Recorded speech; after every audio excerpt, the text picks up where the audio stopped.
In this video, I'm going to show you how to set up synchronization of your notes on Joplin so that you can find them on all your devices, and also show you how to share and collaborate on your notes with your friends and colleagues.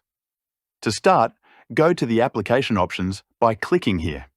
Then on synchronization. Once on this page, you can select the synchronization service you want to use. You can use a service that you already have, a service that you've self-hosted, or our turnkey Joplin cloud service, which is secure and optimized for Joplin, and which we'll be using in this video. To set up synchronization via Joplin Cloud, click on Connect to Joplin Cloud and enter your account in the pop-up window. Then return to the application page and click on Apply. The synchronization is now in place, so all you have to do is repeat the same operation on your other devices. Before moving on to the sharing functions, you can activate the encryption of your notes on this tab if you wish. The first sharing function available with Joplin Cloud is note sharing via a link. To do this, go to the note you want and click on Publish Note.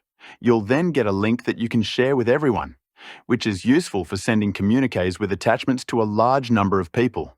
What's more, with Joplin Cloud Pro, you can customize the banner on this page to reflect your company's image. The second option is to share your notebook. To do this, click on Notebook, Share Notebook, and you can then invite your friends and family who are Joplin Cloud users to collaborate on your notebooks. You can also manage their rights to these notes so that they can modify them or just view them. So now you know how to synchronize your notes so you can take them with you wherever you go, and how to share and collaborate thanks to Joplin Cloud. See you in a future video.